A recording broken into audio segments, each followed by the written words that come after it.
Eu queria começar então, Tiago, com um questionamento que você trouxesse para a gente tentar se definir dentro, né, uma definição conceitual mesmo, para a gente não criar uma confusão com outros diagnósticos, né?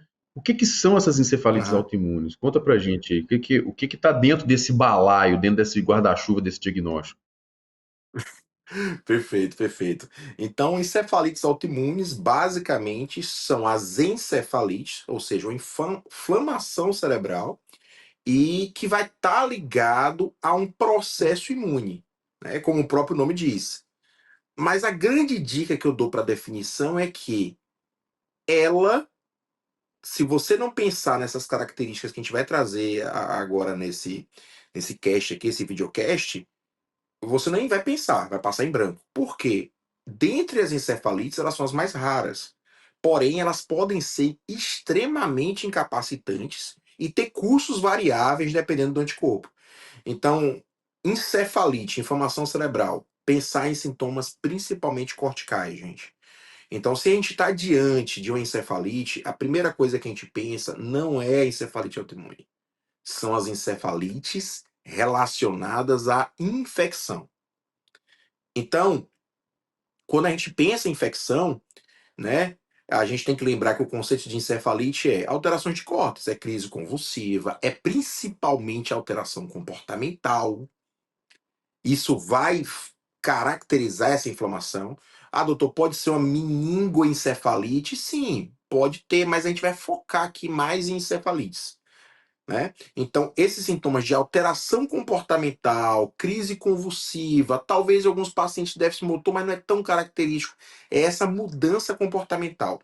Eu acho que é o grande ponto. Somado à crise convulsiva, é o que chama mais atenção, essa inflamação do encéfalo. E aí, assim, pensar em encefalite autoimune é botar ela como diagnóstico diferencial da principal causa, que é essas questões infecciosas. Não devemos confundir, claro, com as encefalopatias. E aí pode ser desafiador, sim. Mas esses pacientes têm mais comemorativos, principalmente quanto à questão de nível de consciência. Nível de consciência, doutor, você gosta de botar? Eu gosto, assim, para facilitar meu entendimento de encefalite, botar como alteração comportamental também pode ser sonolência, também pode ser rebaixamento. Mas as encefalopatias, no caso, a encefalopatia hepática, ou encefalopatia por uma disfunção renal, por uso de alguma medicação, ela também pode estar nesse diagnóstico diferencial. O que vai ajudar a gente é justamente pensar nisso. Então, se eu estou com a ideia de uma encefalite, a autoimune vai estar lá, embaixo. Ela não precisa ser a primeira, mas a gente precisa entender se a gente precisa tratá-la. E aí é que é o detalhe.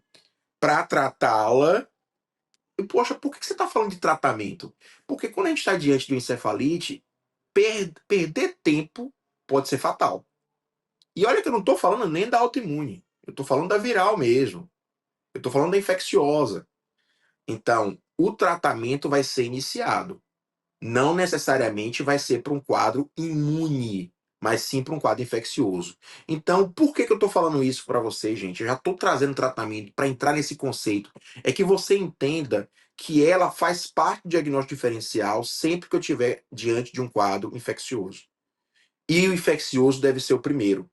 Então, não é incomum eu fazer um tratamento de um quadro infeccioso que não melhorou, mas no decorrer da investigação, seja com líquido ou com ressonância, com o que seja que a gente vai falar hoje, você constate que é autoimune. Então, ela é um diagnóstico diferencial que sempre deve estar lá e você perceber se ali eu estou se tratando de um quadro infeccioso ou realmente já era outra coisa, certo? Eu vou trazer mais, falar sobre mais sintomas dela, mas pensa inicialmente nisso. Alteração comportamental e crise convulsiva que pode estar na infecciosa também. Eu não sei se eu consegui trazer a ideia daqui do raciocínio, Druso, mas isso é muito mais porque o objetivo é a gente entender que encefalites autoimunes são raras, porém, eu não posso perder esse time.